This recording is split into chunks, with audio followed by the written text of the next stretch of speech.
vou fazer uma articulação desse texto com as sequências didáticas, né? A prática de planejamento, na verdade.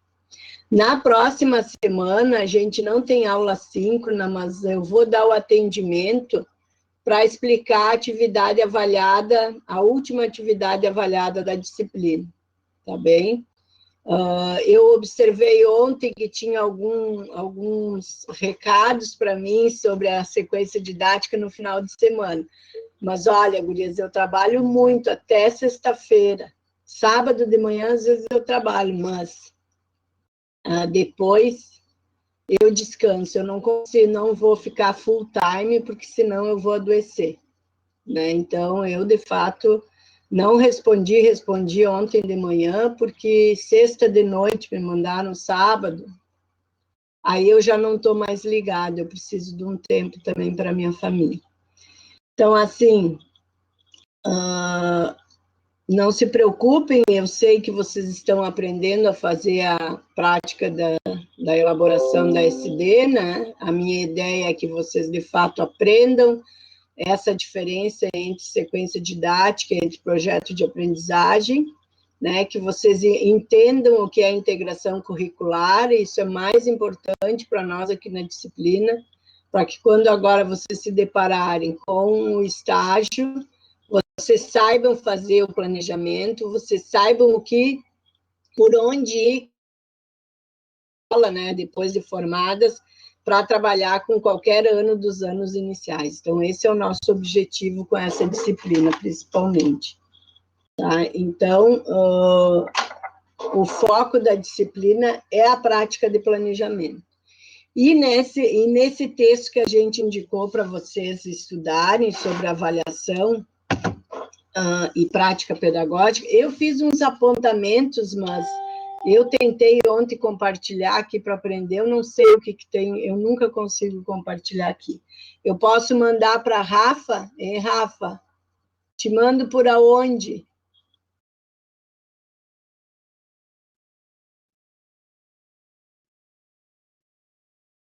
Não.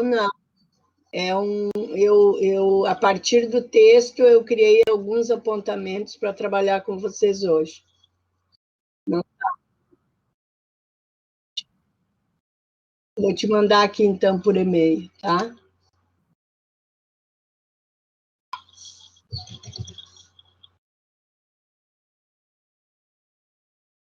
Rafaela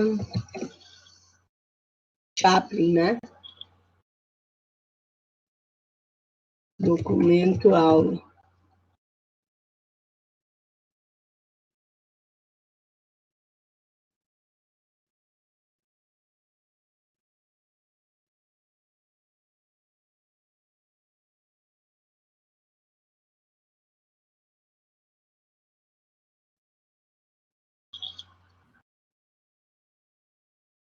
Mandei. Vê aí se tu recebeu. Então, assim, quero saber, todos leram ou não leram, hein? Esse texto da Thelma Leal e outros, e mais alguns autores.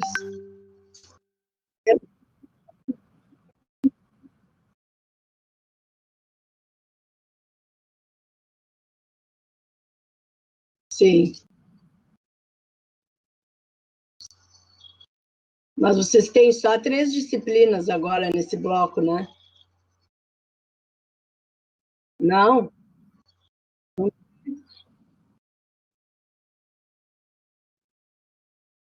Isso. São 5. Metodologia que é a minha, né? E Libras. Isso aí. São 5, não 3. São 3 metodologias? 4. São 5. 5. A gente tem ciências, Libras, ciências sociais, matemática e atividade de docência. 5 disciplinas. Tá. É bastante coisa para essa modalidade, mas... Muita em pouco tempo, não tem condições. Isso. Não, temos que achar as condições, né, Charlene? Isso é para todos, não é só para vocês, para nós também. A gente tem que achar as condições. Eu estou trabalhando das 8 às 10 da noite, diariamente. É horrível, mas é o que temos, né? Porque sim, mesmo que a gente sim, Rafa, está aparecendo, sim, ficou bem. Mesmo que a gente esteja assim, a gente não está só fazendo em cima, a gente faz pesquisa, faz a extensão, faz comissões, faz tudo que a gente fazia antes. Então, é punk, sim, eu concordo com vocês, é punk para todos nós, mas é o que temos. E, como disse a Cristiane, se a gente tem saúde, a gente tem que ficar bem agora. A gente chegou nesse ponto, né? Infelizmente, mas temos que agradecer que a gente está com saúde. E lamentar esses milhares que estão morrendo aí, e a gente assistindo sem poder fazer nada. Isso é traumático para nós. Uma geração de traumas, sim. Bom. Sim, eu concordo também, quero falar. Não sou de falar muito, realmente a gente está com saúde, mas o nosso psicológico está bem atrapalhado, professora, eu falo por mim. Eu estou bem de saúde, graças a Deus, não saio de casa, minha família também, mas esse módulo, assim, eu pensei em trancar ele umas 10 vezes, porque tá bem difícil, assim, é muita leitura, é muita coisa para fazer, e eu fico sentada, assim, das 8 às 2 da manhã, praticamente na frente do meu celular, do note, aí saio para fazer comida, para atender minhas filhas e volto. Eu vou lhe dizer, tá punk mesmo, tá bem difícil, e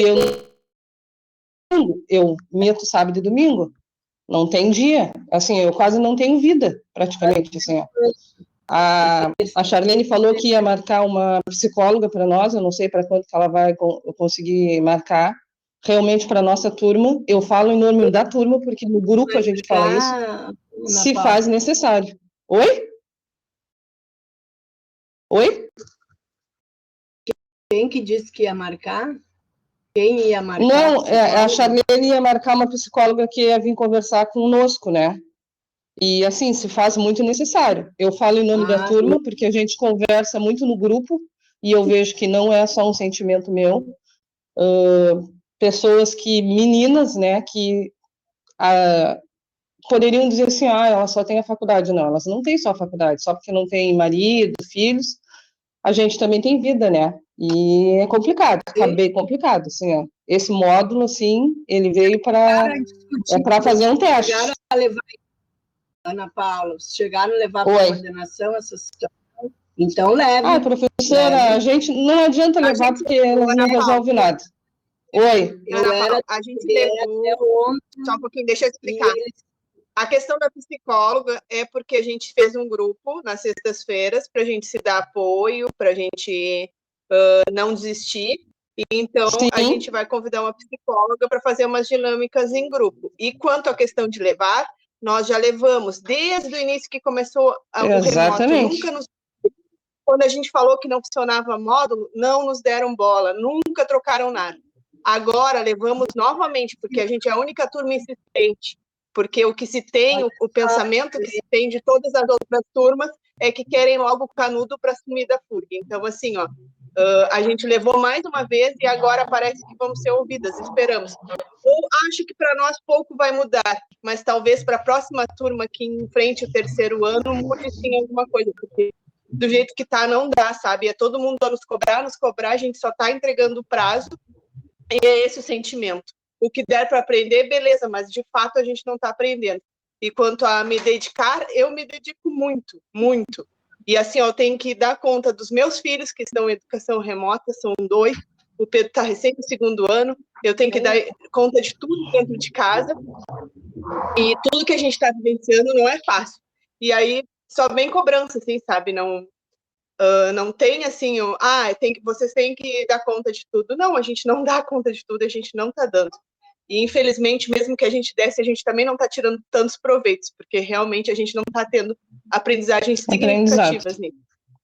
Para o próximo módulo, a gente até pediu para que os professores nos dessem aula. Por quê? Porque o atendimento não funciona, porque o tempo é corrido e, às vezes, não deu tempo de eu preencher todos aqueles e ver todos aquelas material proposto. E quando era no presencial, a gente levava muito mais tempo para discutir um material. Agora não, é tudo correndo, a gente tem que dar conta de tudo. E aí, às vezes, naquela semana, eu queria tirar uma ideia lá da outra, mas não, já está naquele outro material e eu tenho que dar conta dele. E às vezes eu não tenho uma pergunta formulada. E o professor também não está disposto a falar sobre aquilo. Então, é muito complicado para a gente. Não está sendo fácil, assim, não tá. O tempo é curto e realmente não se tem. A gente percebeu que em módulos, né, o curso dividido em módulos não está tendo progresso para nós. Então, na verdade, a gente preferia que fosse em semestre, como estava sendo, mais longos, claro que a gente teria mais tempo de disciplina, mais conversas, mais tempo, né, para a gente discutir os textos também, ou para fazer as atividades também, porque módulo, como é muito corrido, toda semana tem atividade nova, e às vezes eu estou com uma dúvida lá da primeira semana. Então, tá complicado assim mesmo, prof. É nesse sentido, assim, o desgaste mental, porque a gente tem que fazer, parece que vai ficando coisas para trás, sabe? Não tá preenchendo todo o nosso arsenal assim, que a gente precisa ter quando a gente se formar. Mas vamos que vamos, né? Por enquanto a gente não conseguiu muitas mudanças nesse sentido. Sim, ainda bem que a nossa turma tem um sentimento de ajuda, como a Charlene falou, a gente fez um grupo que na sexta-feira a gente se reúne e uma apoia a outra, porque assim, senão eu nem sei quantas pessoas estariam em aula, porque muita gente pensa em desistir, e a gente está ali para se apoiar, uma ajuda a outra. Ontem mesmo era 1h30, uma colega me chamando e eu ajudando no que eu podia, e assim a gente vai, porque realmente, como a Cris falou, o aprendizado está ficando para trás. Eu, pelo menos, estou cumprindo o prazo. Eu vou lá e vejo o que tem que ser feito e dou um jeito de fazer, porque tem que ser entregue, para mim ter a nota. Mas meu sentimento era, eu queria mais aprendizado. Eu queria realmente me faltou a palavra agora, me apropriar do conteúdo, e não está acontecendo. Então, esse sentimento fica de tristeza. Para mim, é uma tristeza, entende? Eu hoje mesmo me acordei 6h30 para fazer as coisas, para me adiantar, para poder me sentar e assistir a aula, porque eu sei que depois eu vou ter que fazer mais algumas anotações, porque eu também tenho 3 trabalhos para entregar no início da semana. Então, é complicado, professora, desculpa o desabafo, mas eu precisava falar.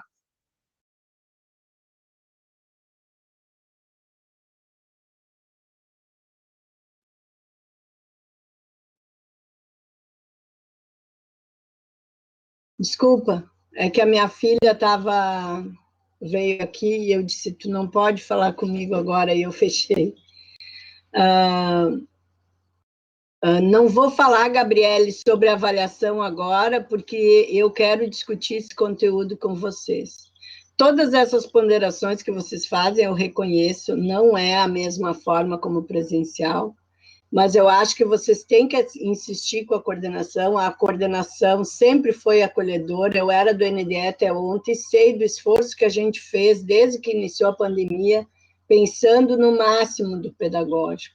Se o bloco não é a melhor forma, a gente entende, e acho que se vocês estão avaliando que não é bom assim, vocês têm que seguir levando isso para a coordenação, para o NDE avaliar, porque naquele momento a gente achou que seria o menos pesado para vocês. Vocês imaginem vocês terem aula das 8 ao meio-dia na frente do computador, aula direta expositiva.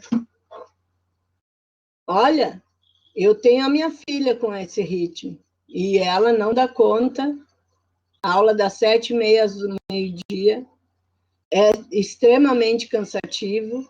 Então, assim, hoje você só tem a minha aula, tô certa? Ou vocês têm outra depois? Não, é só a minha. Não tem.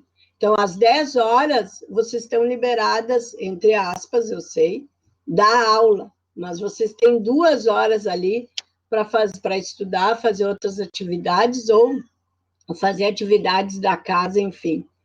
Deixa eu abrir a porta para minha gata. Olha, a gente está em casa, né? A gata aparece. Vai para lá, Margot. Vai, Margot, vai. Vai passear. Vai passear. Vai, Margot. Ela é filhote, quer ficar perto de mim. Então, assim, eu, na minha avaliação, ainda penso que seria muito pior vocês terem aula das 8 ao meio-dia com várias disciplinas. Mas, se vocês estão observando dessa forma, vocês têm que levar para o NDE, sim, tá? E insistir. O que a gente levou não é a questão de ter aula todos os dias ou não. A gente queria um tempo maior nas disciplinas. Não precisava mudar, ter aula sempre. Podia ser quinzenal, sei lá. A estrutura a gente podia verificar junto. Mas a questão é que o módulo não pode ser reduzido em tão poucas semanas. Em metodologia, a gente perdeu muito na aprendizagem. A gente não aprendeu nada. Para a gente poder fazer em módulos, Charlene, tivemos que dividir a semana, senão não tinha como fazer em módulo. Senão nós íamos ter que ter a mesma estrutura do semestre, né? É por isso. Sim, para mim, eu preferi a estrutura do semestre, sim, porque no terceiro ano. Talvez para os outros anos funcione, mas nas metodologias não funcionou. Não funciona, a gente não sabe nada. Ontem a gente se deu por conta que a gente ainda não... Ontem não, né? Na aula de Ciências Sociais, por acaso, ela falou em projetos, a gente se deu por conta que nunca a gente tinha trabalhado projetos dentro da sala de aula. E muitas coisas a gente nunca fez. E a gente vai sair sem saber fazer. E eu sei que a gente tem que procurar por nós mesmos as aprendizagens, sabemos disso, mas o mínimo a gente espera que vem da faculdade, sabe? Pelo menos, assim, o inicial, o pontapé para te ir procurar. E a gente não tem, por quê? Porque não tem tempo, não tem, essa é a verdade. A gente tem que estar sempre correndo, porque o tempo está aqui. E a gente fez, sim, um documento, já foi levado para o NDE, já foi levado até em reunião, mas acredito que para nós pouco vai mudar, porque a gente já está aí, o quarto ano já está batendo na gente, então pouco vai mudar, vai formar uma turma, e digo assim, que a nossa turma foi a mais prejudicada, sim, o terceiro ano foi o mais prejudicado, sim, desse ensino remoto, e não tem mais tempo de muitas aprendizagens e de muitas mudanças, sabe? Mas a gente, como a gente é insistente, a gente levou novamente os nossos anseios, mesmo sabendo que agora pouco pode mudar. A gente espera só que no quarto ano a gente tenha assim, uma qualidade de ensino melhor, porque ou que os próximos que venham não passem por um terceiro ano assim, porque tá bem complicado, assim, a gente não tem como aprender em pouquíssimas semanas. Sim.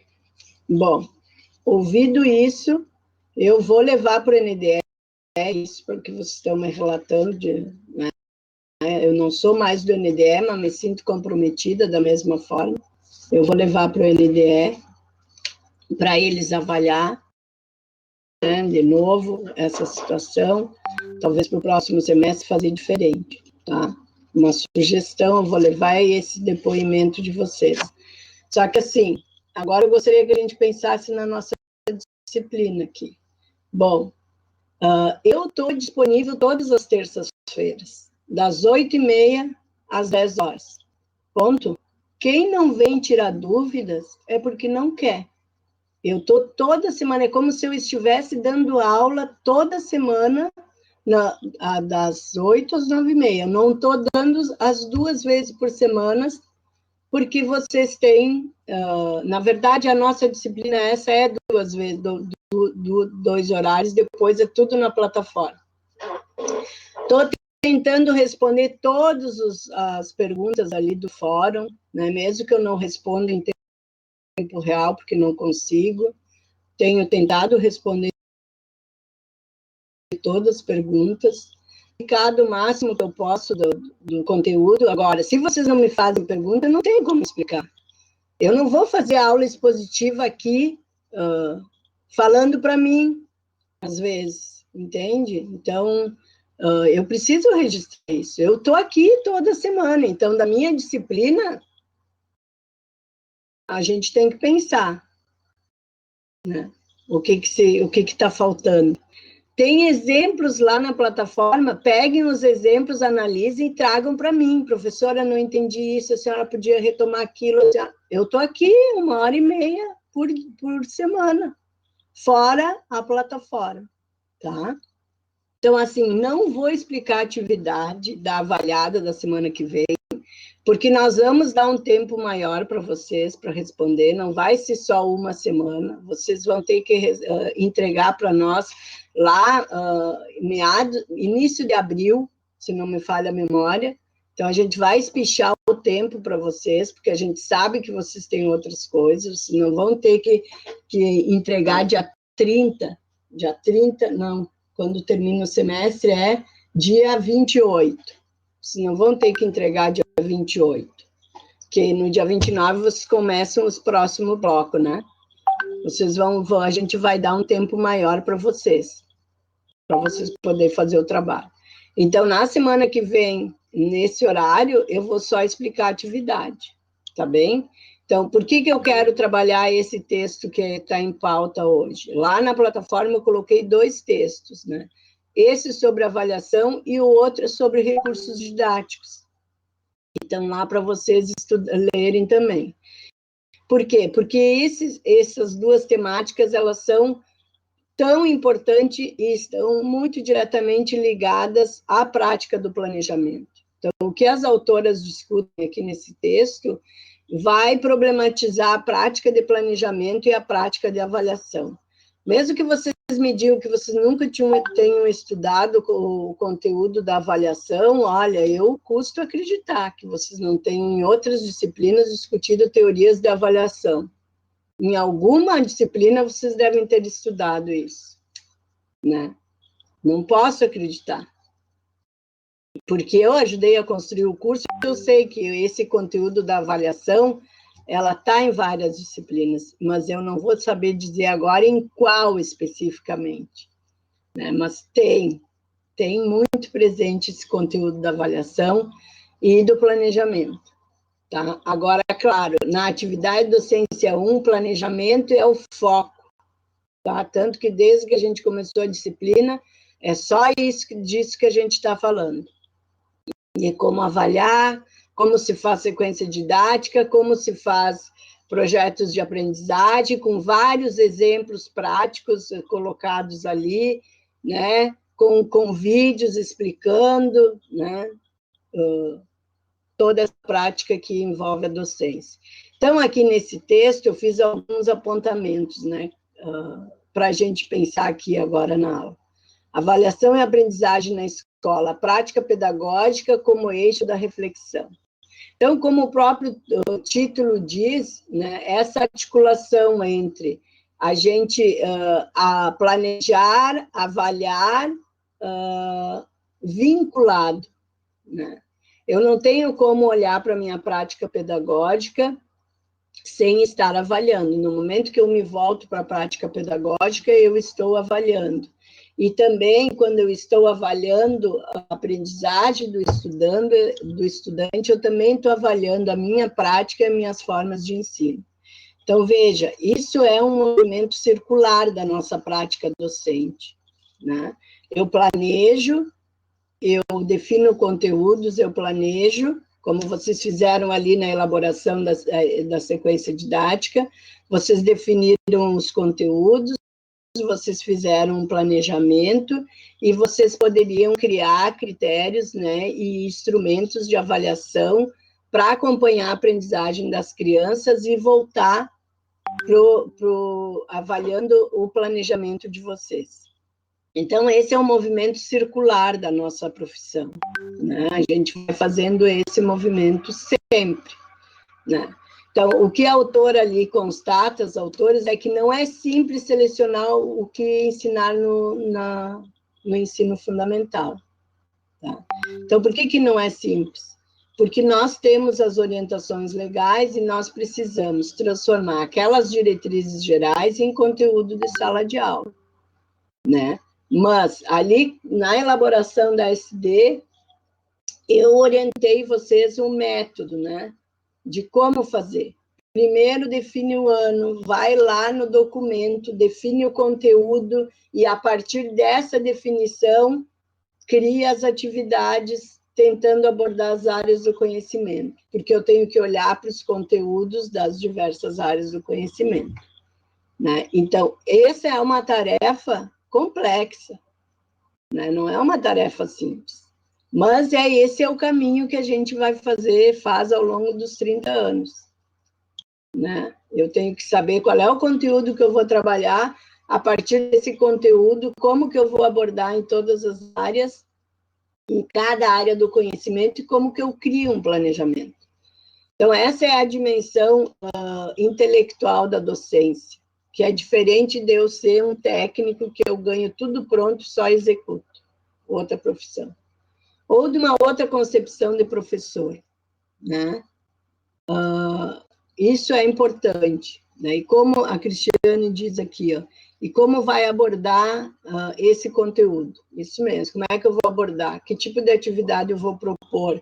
Né? Como é que eu problematizo? Né? Eu preciso cumprir o princípio dos conhecimentos prévios dos estudantes. Então, de que forma em sala de aula eu vou fazer, que estratégia eu vou usar para reconhecer os conhecimentos prévios sobre esse conteúdo?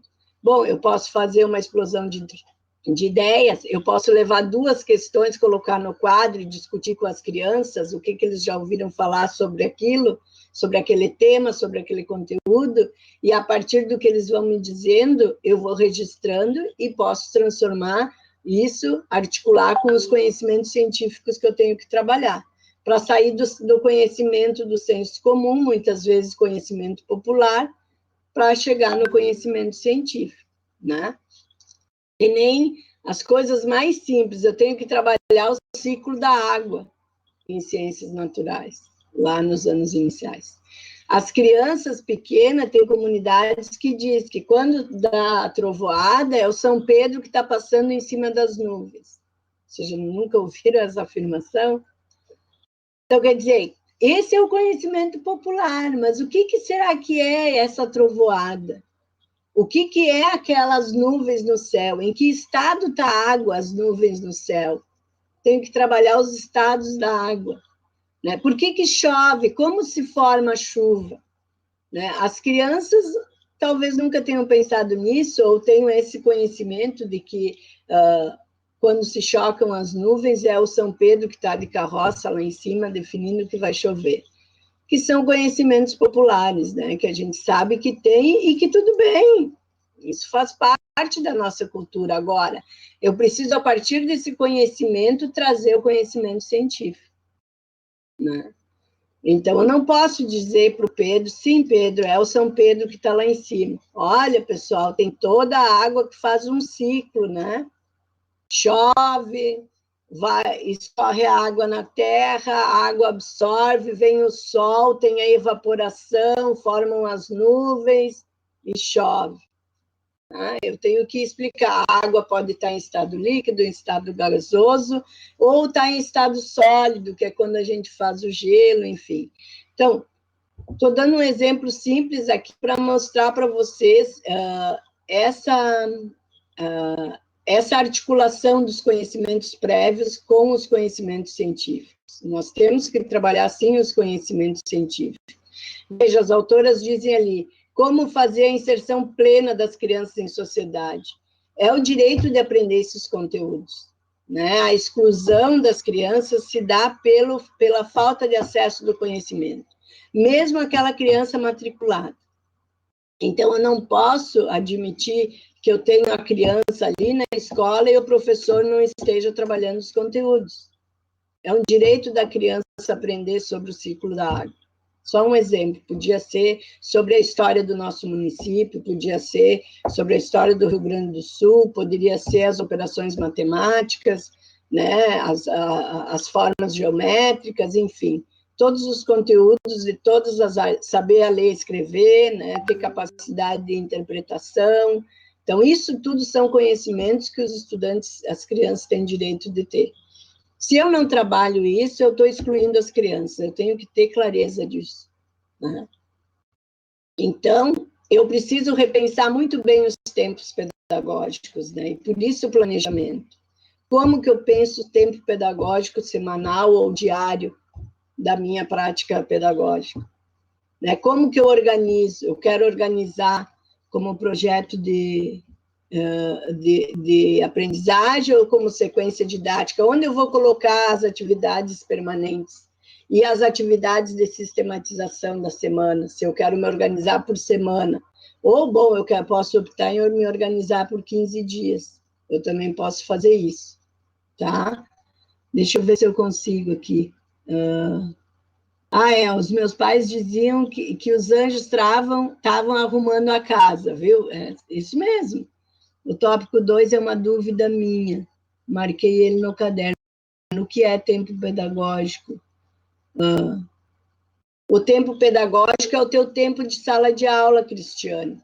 O que tu tem ali com as crianças. Esse é o tempo pedagógico, né? Eu tenho um tempo na escola, mas o tempo pedagógico que eu tenho com as crianças é aquele tempo da sala de aula. E veja, eu sempre desafio vocês a escreverem sobre os tempos na escola, porque os tempos na escola são muito fragmentados. E se a gente for analisar, o tempo para trabalhar o conhecimento, ele é muito baixo. Pouco, muito pouco. Me incomoda muito quando eu estou supervisionando estágio. Por quê? Porque a gente começa a aula, é a hora do lanche. Tu começa a aula, tem um intervalo. Tu começa a aula, tem um recado. Tu começa a aula, termina a aula. Tu retoma o conteúdo. Por isso que o texto fala ali que não pode perder tempo, né? Tanto assim com essas questões. Tem que sistematizar mais. Entendi agora. Obrigada, prof. Isso. Por exemplo, vou propor assistir um filme de 2h30.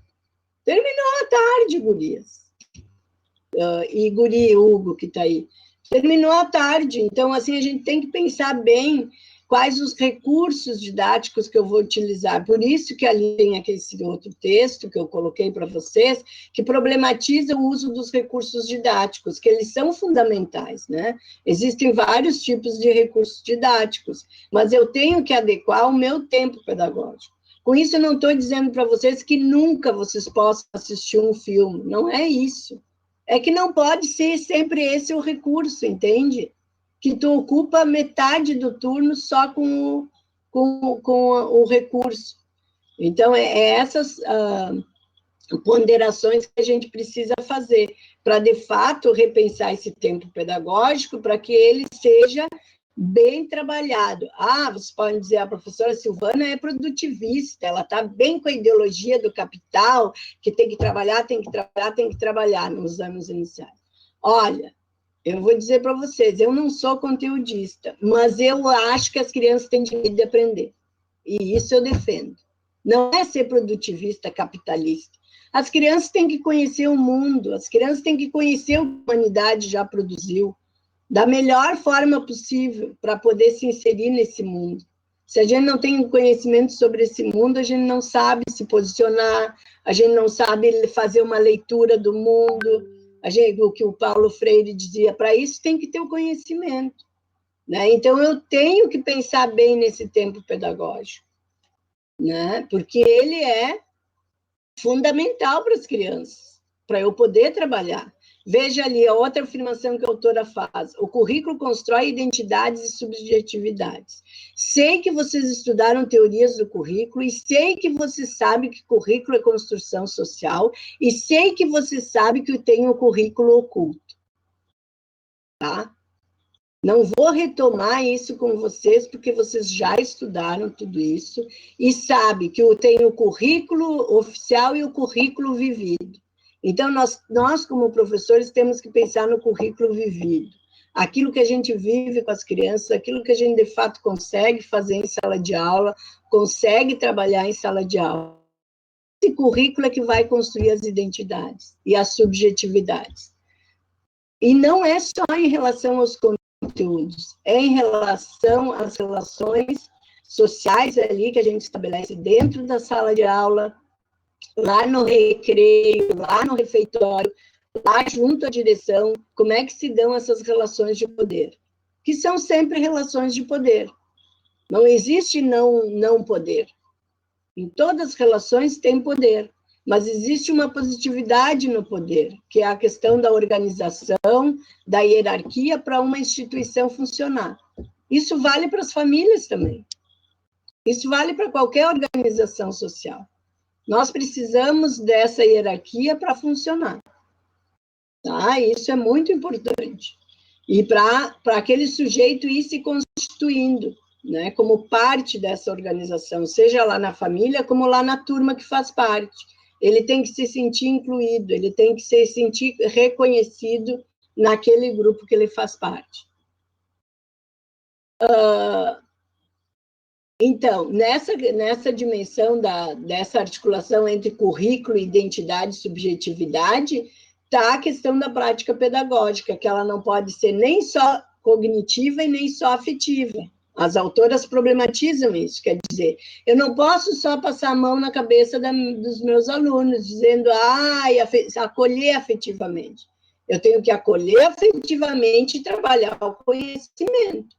E ser exigente, porque quando tu é exigente, tu está potencializando esse sujeito, tu está dizendo para ele, tu pode.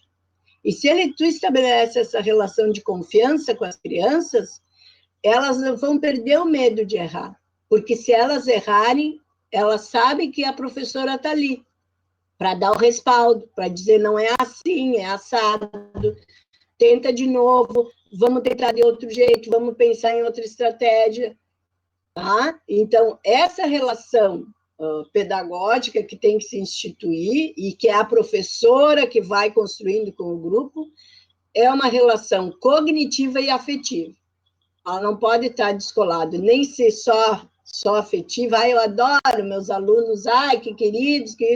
Tá, eu adoro meus alunos, são queridos, adoro eles, mas eu tenho que trabalhar o conhecimento, eu tenho que exigir, porque eles são inteligentes e estão ali para receber esse conhecimento que a humanidade produziu e que eles têm direito de saber. Então, eu tenho que ter esse discernimento.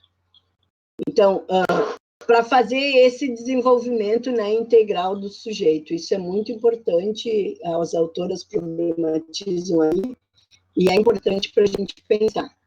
Né? Então, como superar os desafios pedagógicos? Então, o que as autoras aqui propõem é que a gente tem que avaliar sistematicamente tanto o ensino como a aprendizagem. Quando eu estou avaliando o ensino, a minha prática pedagógica, as minhas estratégias de ensino, os meus recursos pedagógicos.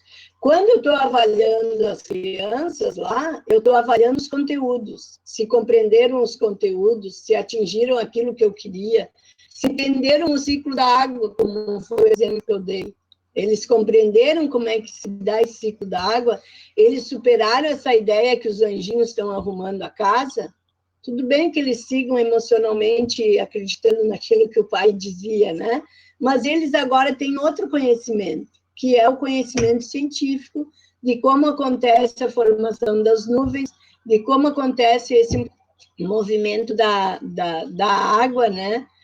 Na natureza, e o quanto ela é importante para a nossa vida, e assim vai, né? A preservação da água, cuidado com a água e todas as implicações que a água tem na nossa vida, né? Só como um exemplo bem pontual. Então, a prática de aquilo que a gente está fazendo em sala de aula, como a gente está organizando o tempo pedagógico e como eu estou criando os instrumentos de acompanhamento da aprendizagem, elas são fundamentais na nossa profissão. E para que a gente supere. Bom, eu vou ter estudantes lá, crianças com mais dificuldades, com um outro ritmo de aprendizagem, sim. Então, eu vou ter que acompanhar esse estudante também. Que outras estratégias eu posso usar com ele? Né? De que outra forma, que outro recurso didático eu poderia trabalhar lá os conceitos matemáticos que ele não entendeu.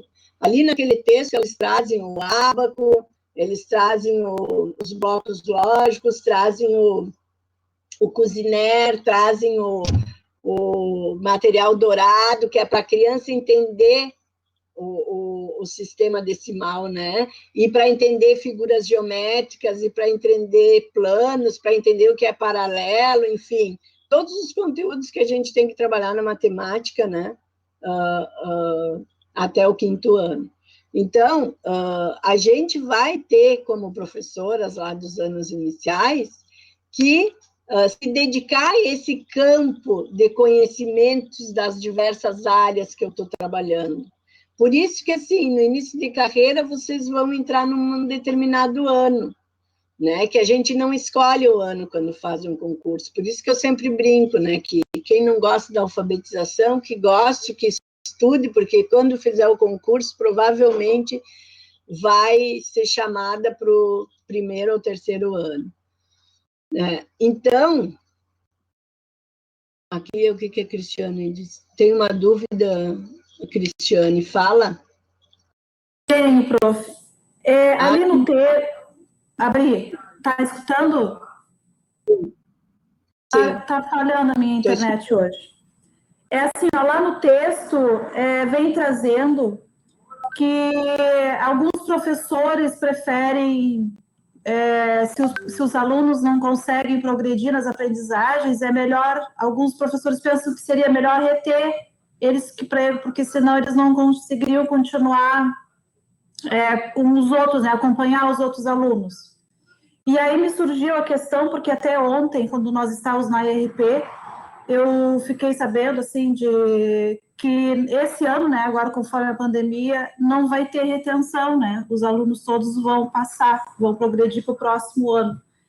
E aí até a questão que a gente conversou lá, e eu gostaria de trazer para cá, para também saber um pouco da sua opinião, como é que fica as aprendizagens? Porque a gente sabe que não é todos os alunos que estão conseguindo acompanhar as aulas remotas, que não estão tendo as aprendizagens realmente que deveriam estar sendo. Até a gente conversou sobre o currículo também, que o currículo também teve que ser adaptado, teve que ser retirado algumas questões, alguns conteúdos, porque não dá conta o ensino remoto. E aí ele vai progredir para o outro ano, e aí as deficiências que ficaram desse ano, como é que vai ser para o próximo ano?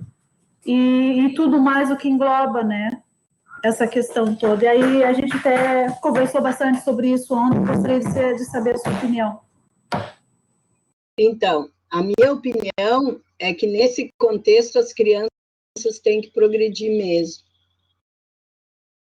Tá? Por quê? Eu te devolvo uma pergunta. O que é o conhecimento? Ele é uma estrutura fechada num ano? Ou ele é um conhecimento que está sempre sendo retomado e aprofundado? Por exemplo, ele está sempre sendo retomado, que foi até o que nós conversamos, que do ciclo de alfabetização, né, não é um estanque, né, o 1º, 2º ano. Ele, né, é um conjunto dos 3 anos, né? Eu sei que nesse sentido não se perde nada, porque, né, Vejam vocês, a gente tem uma ideia de currículo estático. Assim, eu quero dizer, de uma maneira geral, na cultura pedagógica e mesmo no senso comum, parece que cada ano da escolarização ele é fechado, e que se o aluno não aprendeu aquele ano, nunca mais ele vai aprender. Isso é uma falácia, né? A gente aprende sempre. Vocês vão observar, já devem estar observando. Quando vocês vão ensinar o ciclo da água, vocês vão aprender muito sobre o ciclo da água. Mas vocês já viram o ciclo da água na escola. Mas hoje vocês estão adultos, têm uma capacidade de abstração, e vocês vão olhar para esse conteúdo de uma outra forma. E vão aprofundar esse conteúdo. Então, nós temos que pensar que os conhecimentos, ele é tal, assim. Sabe aquele espiral do construtivismo que se usou nos anos 80?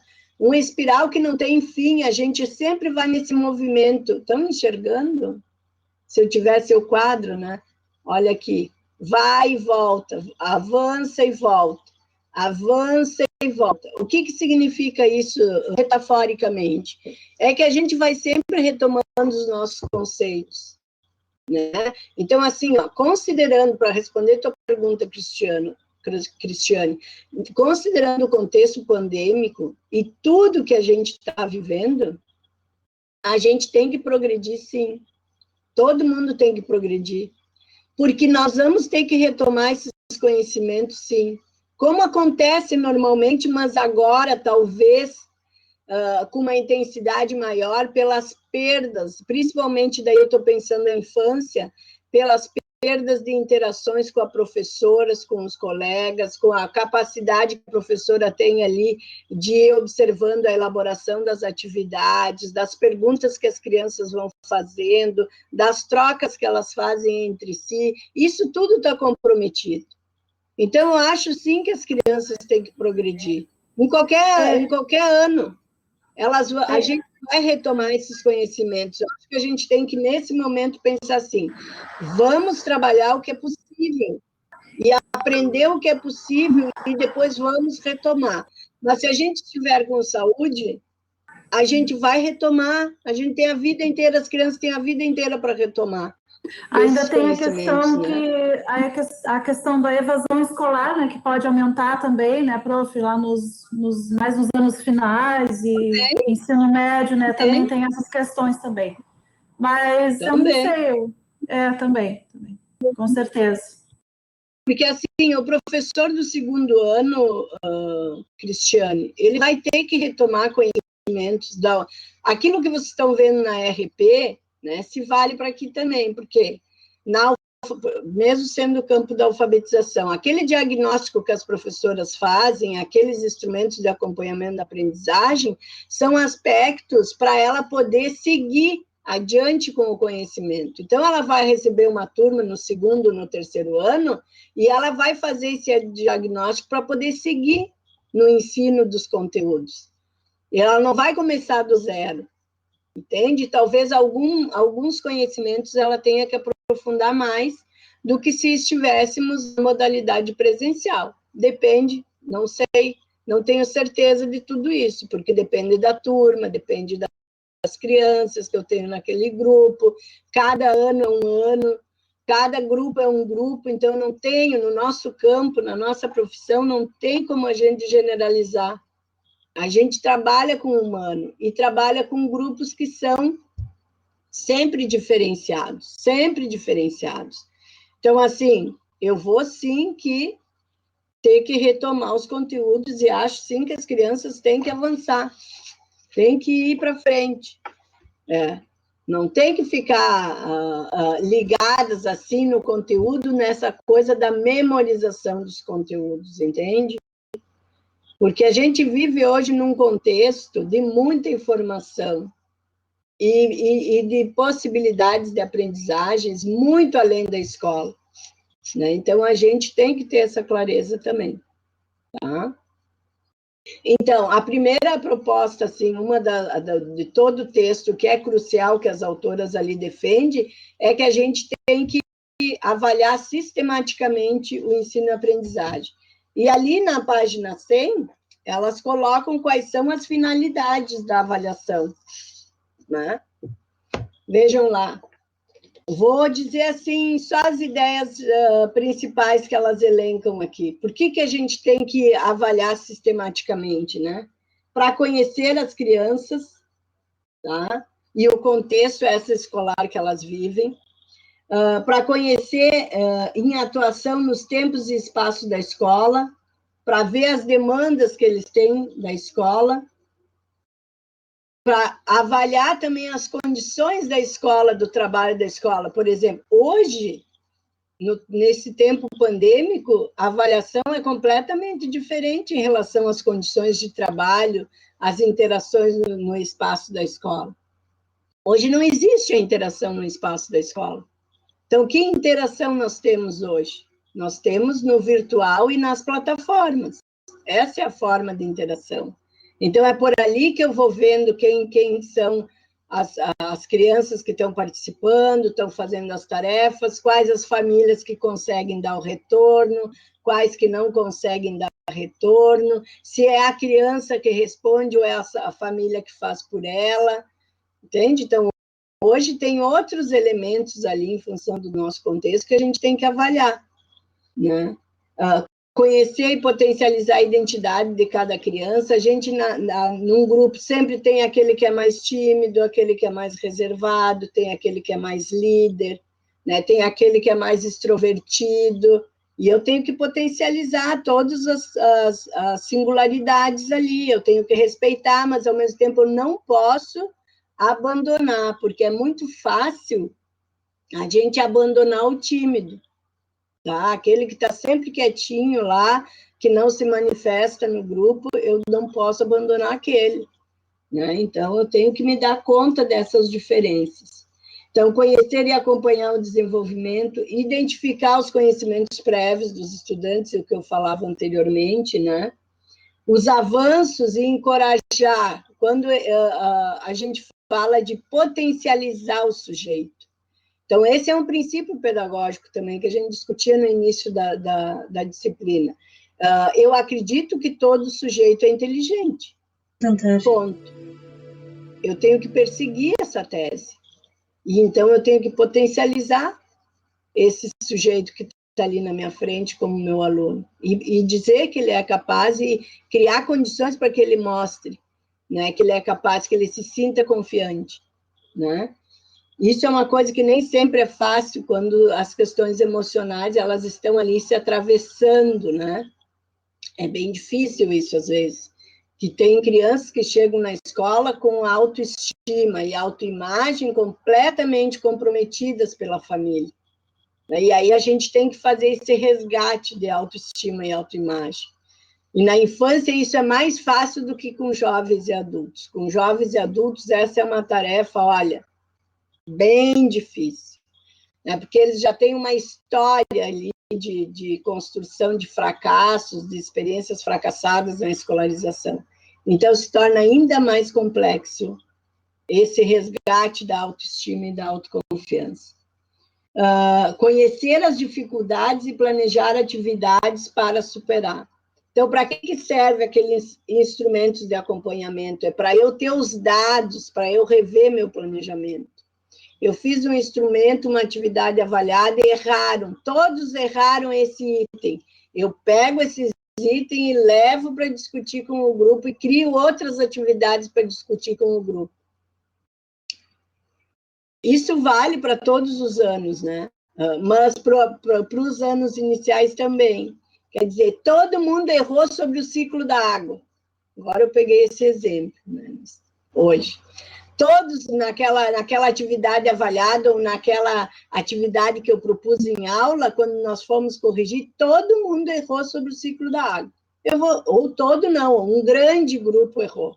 Eu vou ter que retomar esse conteúdo. Eu vou ter que explicar de novo, de uma outra maneira. Não é assim, erraram, passa o roldão e segue adiante. Não, eu vou ter que retomar, né?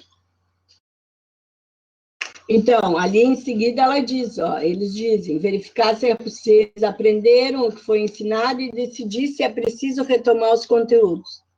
Essa é uma decisão que o professor tem que ter.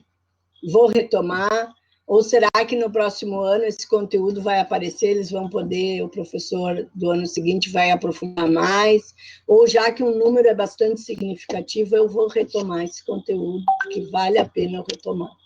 Não é que vocês vão ficar mais um mês trabalhando no mesmo conteúdo. Vocês vão dedicar 1 hora, 2 horas, algumas atividades para retomar os conteúdos, aqueles conteúdos. Então, saber se as estratégias de ensino estão sendo eficientes, se está funcionando, se eu observo que está havendo aprendizagem ou não. Se não, mudar as estratégias de ensino, criar outras possibilidades. Por isso que, então, repensar esse tempo pedagógico, ele é fundamental. Eu fiz, nesse último bimestre, sequências didáticas. Quem sabe eu vou fazer um projeto de aprendizagem com eles, quem sabe eles vão se envolver mais, eu vou conseguir articular melhor os conteúdos. Vou tentar de um outro jeito. Esse bimestre eu trabalhei com um livro, quem sabe eu vou procurar uma outra coisa, uma poesia, uma música, eu vou escolher uma figura de um artista, enfim, sei lá. Eu vou criar outro jeito para poder trabalhar os conteúdos que eu tenho que trabalhar nesse próximo trimestre. Então, nesse sentido que elas vão trabalhar e explorar aqui no texto as finalidades que tem a avaliação. Não é só, porque o que prepondera é como se a avaliação fosse só classificatória, né? Classificatória e seletiva. Tu passou, tu rodou, né? Tu aprendeu, não aprendeu, o problema é teu, não. É uma perspectiva de avaliação formativa, né? Reguladora, né? Que ela coloca ali, que vai avaliar o estudante e o professor, o trabalho que o professor está fazendo. Eu sempre digo que o professor bom não é aquele, aqui na universidade, principalmente, isso é bem em algumas áreas duras, principalmente. Aquele professor que reprova, ele é o mais reconhecido. Para mim, o professor que mais reprova é o menos competente. Eu não tenho dúvidas nenhuma. Para mim é isso. Se eu reprovo um grande número de estudantes, é porque eu não estou sabendo ensinar. E aí eu tenho que pensar o que eu estou fazendo. Eu, quando estava na Prograde, discutia muito com o pessoal da engenharia. Isso, porque lá nas duras, né, aqui no campo das ciências humanas é menos, né, essa tradição de reprovar. Mas nas engenharias lá, nesses campos mais considerados mais duros, tem alguns professores que até têm um certo prazer de reprovar, né? Eu acho isso cruel. Eu acho que eu estou dizendo assim, eu não sou uma boa professora, eles não aprendem. Né? Eu tenho que ser um bom professor. O bom professor é aquele que sabe ensinar, não é aquele que reprova. Né? Isso, para mim, é claro, assim. Isso. Era difícil de passar, né, na matemática, assim. E, na verdade, a matemática é uma ciência tão fascinante, né, se ela tiver uma boa metodologia de trabalho. Né? É difícil, mas aí, será que o professor tem uma boa metodologia para ensinar matemática? Aí, dos professores inesquecíveis, né? Tenho conhecidos na engenharia, tem esse negócio. É verdade, tem os cálculos, por exemplo, tem verdadeiros pavores. Né? Na engenharia, meus professores, Andriele, criavam um gráfico mostrando que era quase impossível ser aprovado. Que absurdo, né? Isso é um absurdo. Que bom que tu veio para cá, Adriele. Isso é um verdadeiro absurdo, né? Os professores fazerem isso, eu acho. Do ponto de vista da profissão, né? E do ponto de vista pedagógico, é um troço, assim, de violência simbólica, né? É uma violência, eu acho, que tem. Tu já está dizendo, tu está partindo do pressuposto que tu tá reprovada, como é que tu vai aprender? Que sujeito vai aprender se ele já está com esse sentimento que ele vai ser reprovado? Impossível, impossível. Um horror mesmo. A Adriele e a Andreara também estavam por lá e o cálculo era horrível. Mas eu sei que tem bons professores de cálculo também lá na engenharia.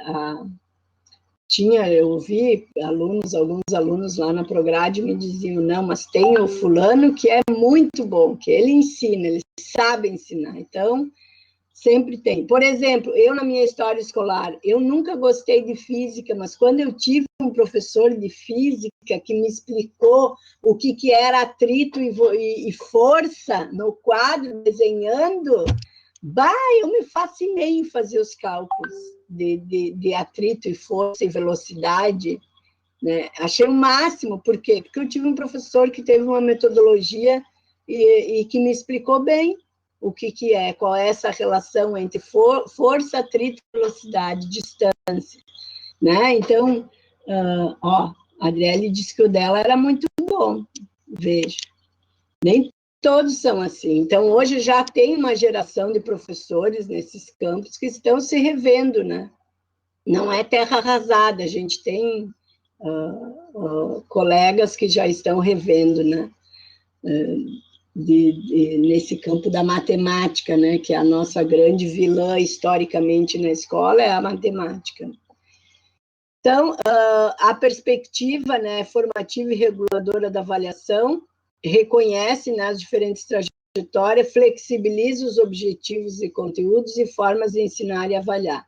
Então, o que eu discuti antes, o que é o currículo, né? O que é o conhecimento? Não é algo que está ali fechadinho numa caixa, e se eu não trabalhar naquele bimestre, naquele momento, eu não posso nunca mais trabalhar, que eu sou obrigada a trabalhar naquele momento e daquele jeito. Não, a gente pode ir retomando esses conhecimentos, né? Esses conteúdos para serem trabalhados, né?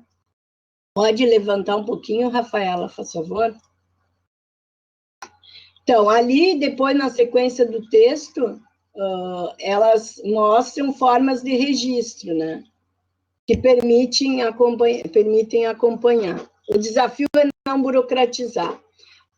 Ali no final dos anos 80, anos 90, 2000, pegou um fôlego maior nos anos iniciais, a ideia da avaliação por parecer descritivo, que é um instrumento, é uma estratégia de registro bem interessante. Só que a gente viu muito parecer burocratizado, e aí a gente perde a validade do documento, porque a gente lia alguns pareceres, a gente até uma época fez um trabalho de análise nos pareceres, e o que aparecia ali? Muito mais descrição de comportamento do que referência ao domínio dos conhecimentos trabalhados. E aí a gente burocratiza o parecer. Então, a gente tem que ter cuidado que tipo de instrumento eu vou usar para não tornar ele burocratizado. Né? Também trabalhar com as famílias para que elas acompanhem a aprendizagem das crianças, eu acho que isso é importante nos anos iniciais, né? Segue essa relação com a família como bem importante, né?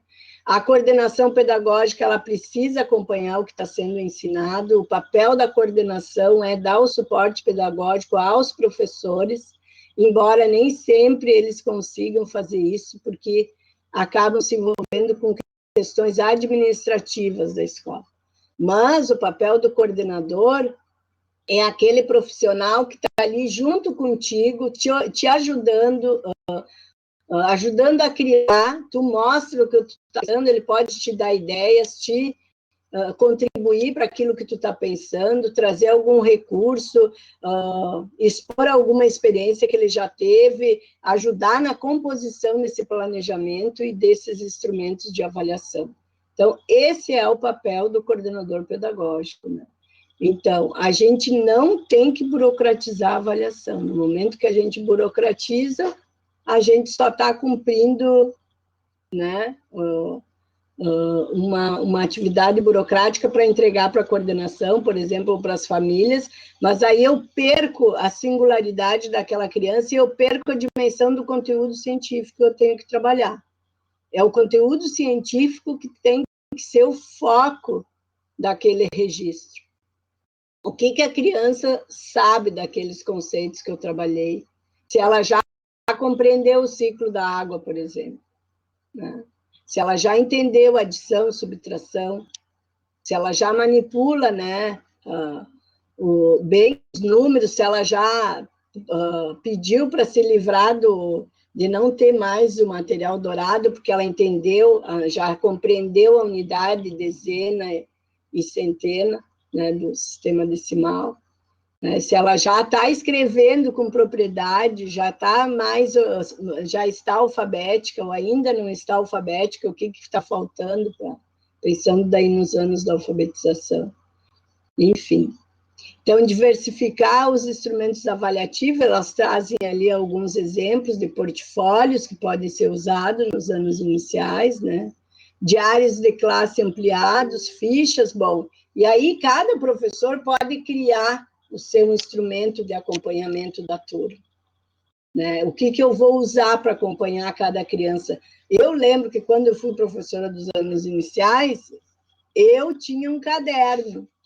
Cada caderno, cada folha tinha o nome de um aluno. Aí tudo aquilo que eu observava dele naquele período que eu determinava, tipo um bimestre, eu ia lá e escrevia. Né? Ou para retomar, ou para escrever, para eu não esquecer que, de fato, ele tinha entendido aqueles conhecimentos, né? Ou se alguém tinha uma determinada relação com a atividade que eu observei que ele não estava sabendo, de que eu tinha que retomar aquele conteúdo, e aí eu chegava mais perto daquela criança para explicar melhor aquele conteúdo, para ele ir no quadro, para eu explicar de novo. Então, eu tinha um caderno, não era um fichário, não era nada, até porque naquela época não tinha computador. Então, eu tinha os cadernos de anotações.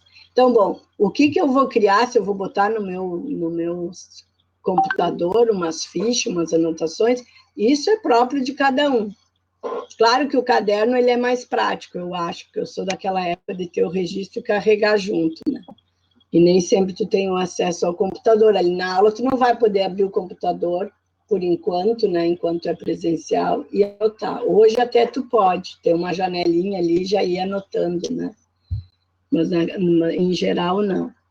Então, os instrumentos servem para diagnosticar a aprendizagem dos alunos e repensar a prática pedagógica do professor.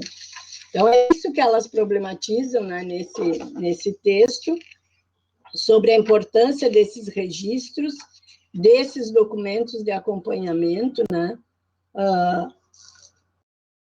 para ir avaliando, né, tanto a prática pedagógica como os conteúdos que foram aprendidos pelas crianças ou não. E aí, no final do texto, lá na página 107, ela chama atenção que, em primeiro lugar, a gente tem que saber o que eu preciso ensinar nessa etapa que eu estou trabalhando.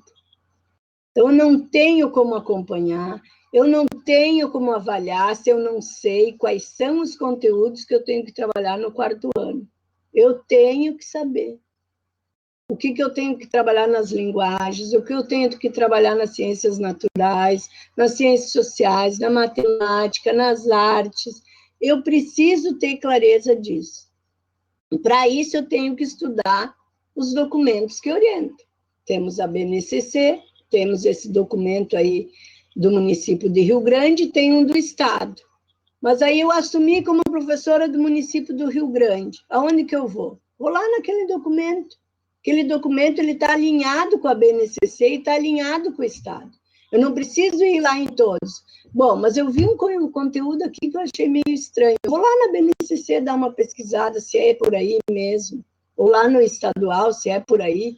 Ou será que não está equivocado? Vou discutir na escola com os meus colegas.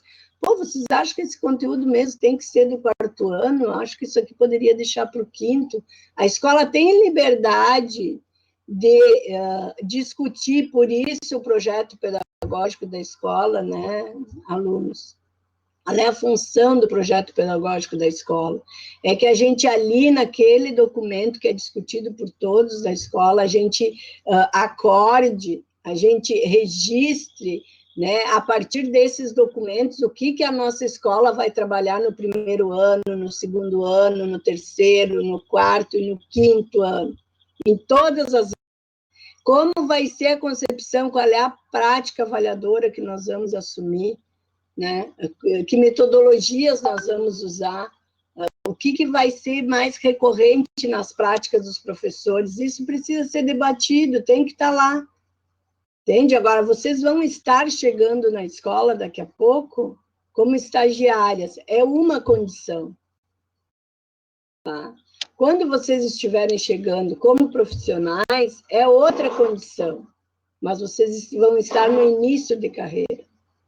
Então, vocês vão ter que ir se apropriando desses conhecimentos daquela escola, que pode não ser exatamente do que é a outra escola.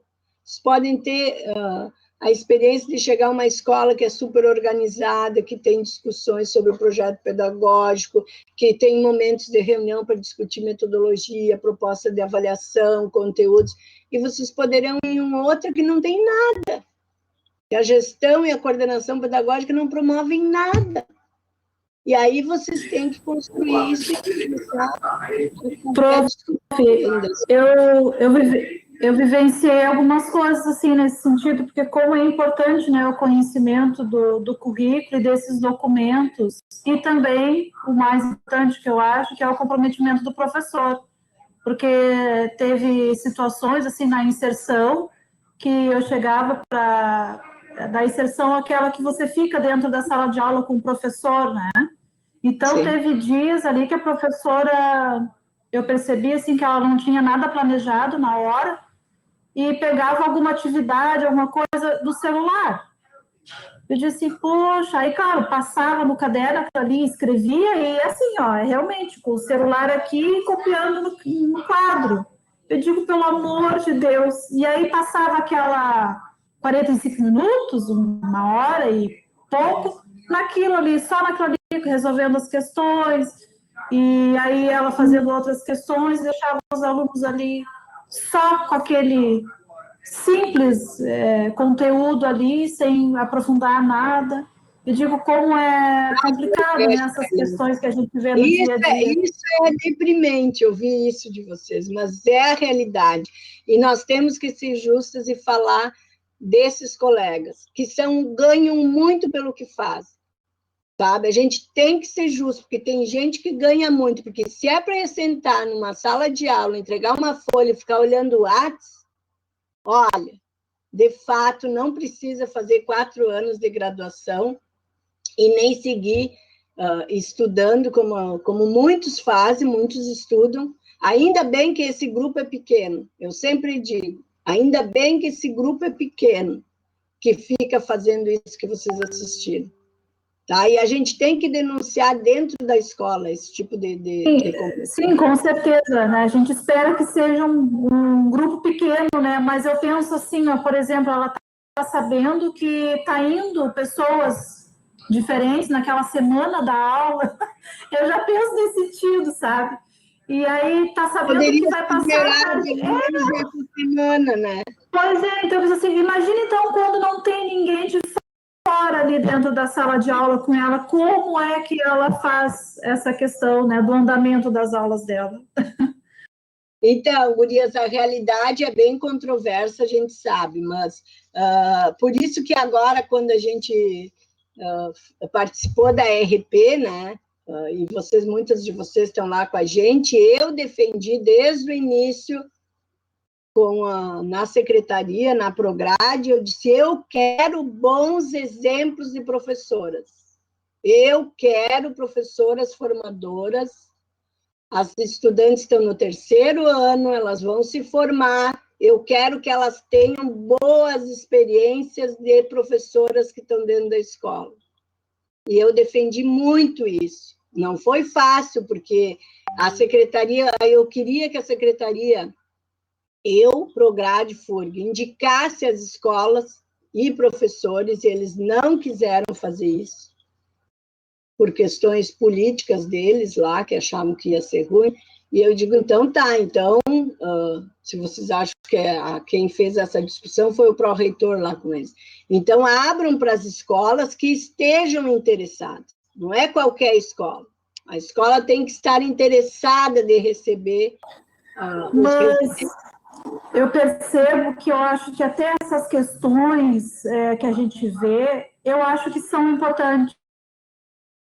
Vai fazer eu refletir, né, de que professor eu quero ser. Então, eu acho que tem essa questão também, prof. Eu sei que é horrível eu estar ali 4 horas dentro daquela sala de aula, claro, troca, né, o professor, porque eu peguei um 5º ano, mas eu acho que essas questões também são importantes e têm que aparecer.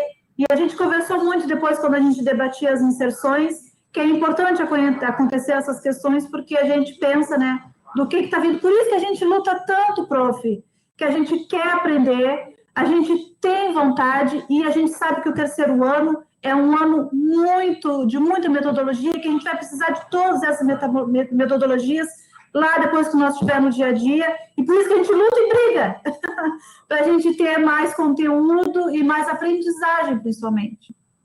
Sim, concordo contigo, mas o exemplo que eu dei da RP para vocês, só um pouquinho, Charlene, o exemplo que eu dei para vocês da RP é que, diferente do PIBID, que pega as estudantes no início de formação, e que tem outro papel lá na escola, vocês aqui, claro que a gente, infelizmente, não está conseguindo ir para a escola, mas vocês aqui, se puderem ainda, até o final da RP, ir para a escola, a ideia é vocês estarem com bons professores lá na sala de aula e podendo, daqui a pouco, fazer alguma intervenção acompanhada por esses bons professores, entende? É nesse sentido que eu briguei também, tanto na Prograde como na secretaria, que eu queria bons professores alfabetizadores. Né? Não, assim, esse que vai com o celularzinho para a sala de aula. Fala, Charlene. Não, que a Cris colocou isso de ser bom também analisar o ruim, mas é bom até ali, eu acho, porque daí a gente acaba não tendo uma boa prática para se inspirar também, né? E eu vejo que numa das inserções que eu fui numa escola que eu saí perplexa, que é aí que eu observei essa mulher que ficava no WhatsApp também, uma das professoras, ficou todo o tempo, ela deu a folhinha, as crianças pedindo ajuda e ela só um pouquinho, estava no WhatsApp, todo o tempo, assim, e assim, o sentimento, assim, uma outra professora entrou, chamou eles de preguiçosos, foi muito ruim, assim, aquela minha inserção. E estava eu numa turma, estava uma outra colega e uma outra colega, eram 3 pessoas naquela escola em turmas diferentes, e a sensação foi o mesmo para todas. Daí nós ficamos questionando assim, mas para aí, então o problema é bem maior, é da escola e a gente não consegue analisar, porque daí a gente também não tem contato com a direção, com a coordenação pedagógica, sabe? Mas aí eu acho meio triste também a gente ter esse tipo de informações, assim, de presenciar aquela dinâmica, sabe? Durante essa semana, a gente teve a oportunidade de participar de uma reunião que foi dada a todos os professores, porque as aulas foram canceladas e a gente foi, e as professoras estavam rindo do palestrante, com a diretora, debochando do que o homem vinha falar, sabe? E daí tu percebe que o sentimento é da escola. A escola talvez, não por culpa, talvez estejam com muitos anos e não estavam, sei lá, não estavam motivadas, já entendem. A diretora até falou, não, aqui as notas é sempre baixas e tal, já nos deu uma visão assim, olha, vocês, não, aqui não tem que tirar. Um professor eu ouvi, não, mas a minha aula é a 32, a 33, aí sim tu não faz ideia. Então, assim, ó, tu vê que o sentimento era para todos, não tinha uma motivação, sabe? A direção deveria ter feito esse papel. E aí eu acho meio triste a gente ir para lá. A universidade não tinha noção disso, sabe? Mas a gente ficou refletindo o quanto... E também teve colegas que foram à tarde e a escola era outra. Pois é. Então, assim... A gente tem que ter essa clareza de que quem faz a escola somos nós, professores e alunos. E nós, eu estou dizendo, não só docentes, o gestor, o coordenador, porque tem muito da energia dessas pessoas que estão ali trabalhando. Se eu sou uma pessoa que eu sou proativa, que eu potencializo minha colega, que eu potencializo estou na gestão, potencializo a professora, potencializo a coordenadora, aposto nas crianças, incluo o pessoal da limpeza, porque também tem um trabalho educativo, eu reconheço as famílias, eu atendo bem as famílias. Isso tudo vai minando a escola, porque isso é energia de vida que não tem universidade que garanta isso, né, gurias? Por mais que essas pessoas tenham conhecimento científico, se elas não souberem fazer essa transposição para a vivência lá de dentro da escola, para esse currículo vivido, que é o que a gente falava antes do currículo, não dá conta, não tem. É porque cada professor é que vai fazer o significado e o sentido daquela escola. Então, vocês vão experienciar diferentes escolas. E aí, bom, eu quero ficar nessa escola porque eu vou tomar como desafio para transformar essa escola. Quero transformar essa escola e vou até chegar na direção da escola e me tornar diretora da escola, porque eu quero dar uma outra perspectiva para a escola. Né? Eu posso fazer isso. Eu vou contando com a colaboração de alguns, de outros não, e eu vou botando à disposição aquele que não... Né? Tu vai lidando com as diferenças, mas tudo tem um limite, não que tu vá escolher as pessoas para trabalhar contigo, porque no espaço público tu não escolhe as pessoas para trabalhar contigo, né? As pessoas são concursadas e vêm trabalhar. Mas a gente pode criar uma prática de escola que algumas pessoas vão se sentir tão incomodadas que vão pedir para sair, né? E outras que vão ver que tem sentido ali, que se acreditam naquela concepção que tu está defendendo, naquilo que tu acredita também, elas vão te acompanhar, vão te apoiar, né? E tem aquelas que vão ficar, não vão te ajudar, mas também não vão incomodar, e sempre tem isso nos grupos, né?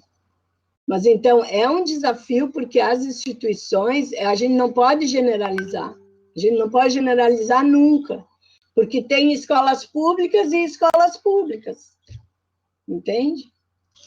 São diferentes, né? Então, bom, já estamos aqui quase no nosso horário, A outra questão, né, que para concluir o texto que a autora fala, as autoras falam, é que a clareza sobre o ensinar e avaliar necessitam traduzir em objetivos observáveis aqueles conteúdos que eu tenho que trabalhar. Então, como que eu faço a transposição daquilo que está lá no documento para um conteúdo de sala de aula, para uma atividade? Esse é o papel do professor, que não é um papel fácil e que a gente tem que aprender a fazer. Então, conhecer as famílias, aqui elas dizem, é fundamental para saber que expectativa elas têm da escola. E por isso o projeto pedagógico, né, gurias, que a gente já falou. Teve uma época da minha carreira que eu trabalhei muito com a disciplina de didática, e eu trabalhava sobre os níveis de planejamento da escola, desde o projeto político-pedagógico até o plano de aula. Então, eu sou fascinada por essa coisa do planejamento. Não é por acaso que o meu grande eixo de pesquisa é planejamento na alfabetização, porque eu acho que o planejamento é o grande eixo da nossa profissão, é o planejamento em todos os níveis. Tá bem? O que vocês estão rindo, hein? Eu estou vendo a Charlene, a Cristiane rindo e a Rafa. É que eu estou rindo que o Pedro aqui passou pelado aqui atrás. Aí eu falei para as gurias, ninguém viu os nudes. Eu não... A questão é a escola mesmo. Então, é isso, estudantes. Para essa semana, eu coloquei o fórum. Vou pontuar o fórum para vocês participar, mesmo que vocês fiquem chateadas comigo. Botei um ponto lá para a gente discutir esse texto. Tá? É domingo. É domingo de noite, tá? E na terça-feira que vem, venham vou dizer que é aula, eu vou explicar direitinho a atividade avaliada, vou retomar os conteúdos que a gente viu, a diferença entre sequência didática, porque eu vou, nessa semana, corrigir as tarefas avaliadas de vocês e vou ver o que vocês não entenderam ou aquilo que ainda está equivocado para discutir na terça-feira com vocês. Tá bem?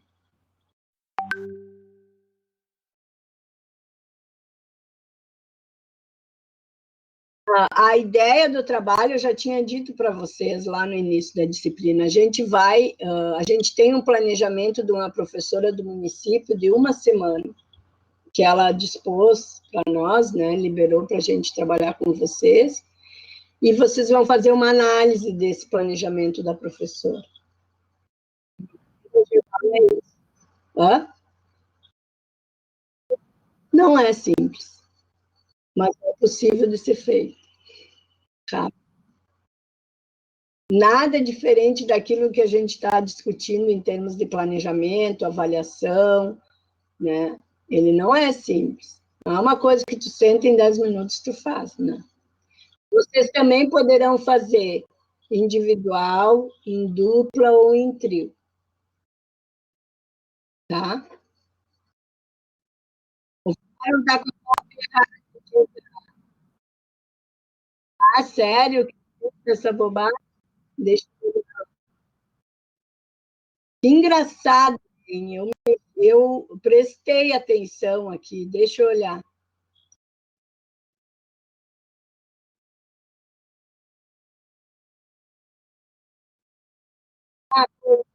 O problema é desse troço aí do AVA mesmo, tá? Eu botei certinho março às 10, olha, 21. Tá, mas o que está errado? Tá certo, gurias?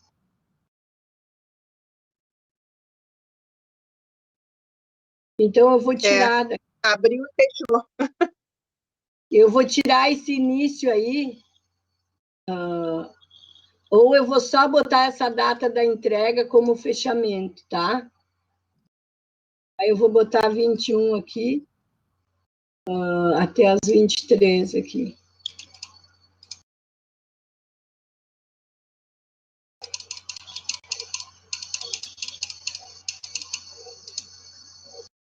Feito? Que daí deu certinho.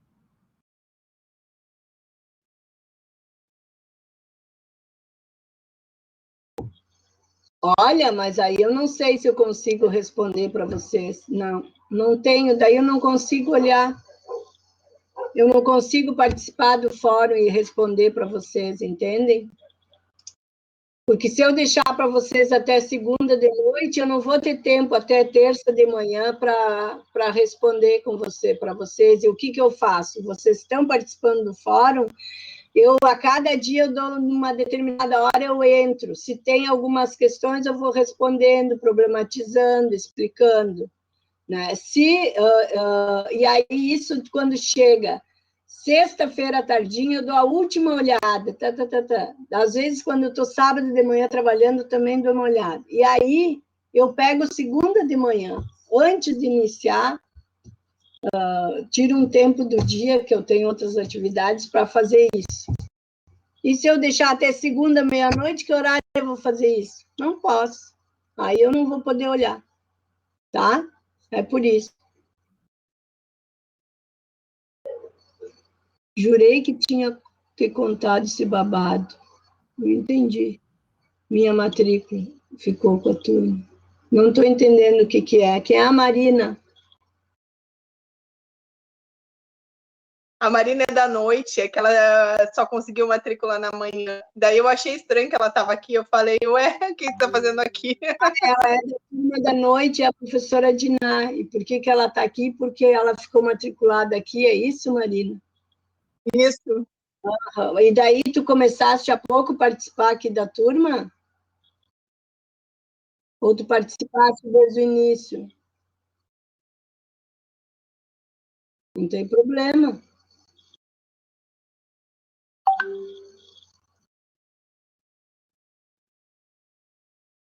Participou, tá bem?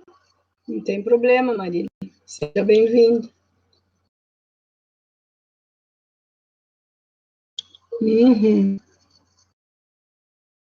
Bom, então tivesse um pouco de aula com a Prof. Diná e um pouco comigo. Somos bem diferentes, mas o conteúdo é o mesmo, porque a gente planeja a disciplina juntas, assim. Então, não tem problema, é a mesma disciplina. Então, bom, por hoje ficamos por aqui. Mais alguma pergunta? Vão na plataforma, leem esse texto dos materiais didáticos, quem ainda não leu, e leia esse também da avaliação, que nós trabalhamos aqui.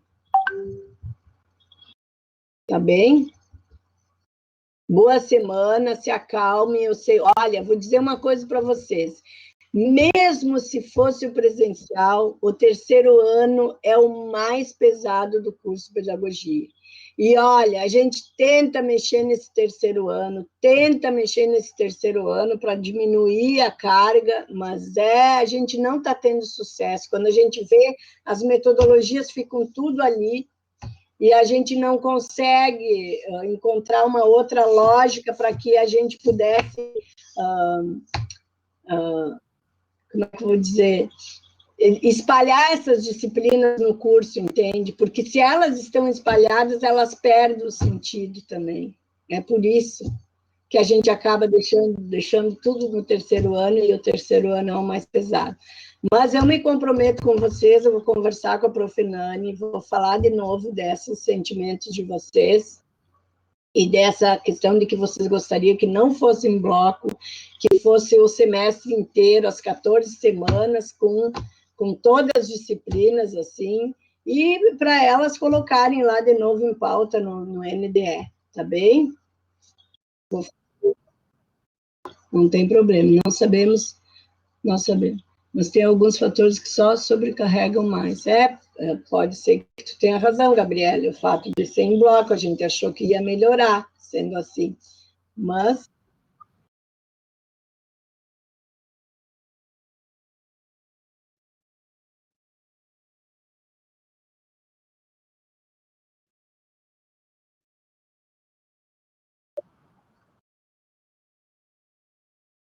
mas você não pode falar isso de mim, da minha disciplina, não.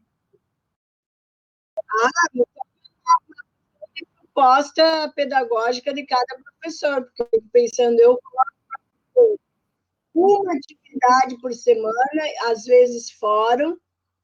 Então, eu não vejo que a minha disciplina seja tão trabalhosa. Claro, tem que assistir vídeo, tem que ler os textos, tem, claro. Né? Mas também temos problemas. A sua disciplina também temos problemas.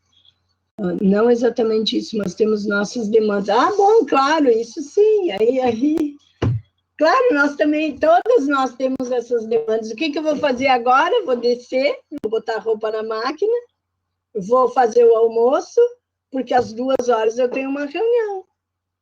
Então, é claro, nós temos toda a família para administrar junto. Eu entendo vocês porque eu vivo isso também. Não é diferente para mim. Eu também vivo. Nós, mulheres, vivemos.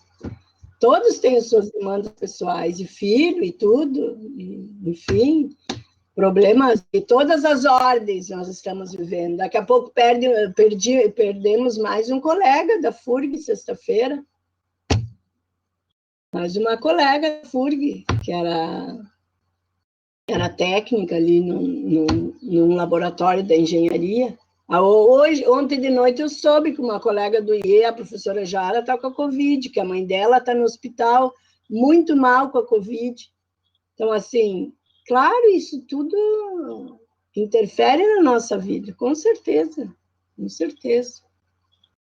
Mas, infelizmente, é o que temos, né? Mas eu me comprometo em levar lá para as colegas lá do NDE e para elas avaliarem, tá bem? Fiquem bem, continuem se cuidando, tá? Porque precisamos cada vez mais nos cuidar. Cuidem da família, só saem se precisarem muito. Tá? Para aquela coisa da saúde mental, vão dar uma caminhada, mas botem a máscara. É isso aí. Eu vou caminhar, eu preciso caminhar, mas eu vou de máscara. Longe de todo mundo. É isso? Quem?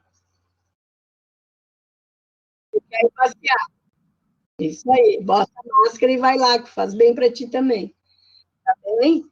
Um beijo para vocês. Obrigada, Rafaela. Vamos. Tá bem. Obrigada.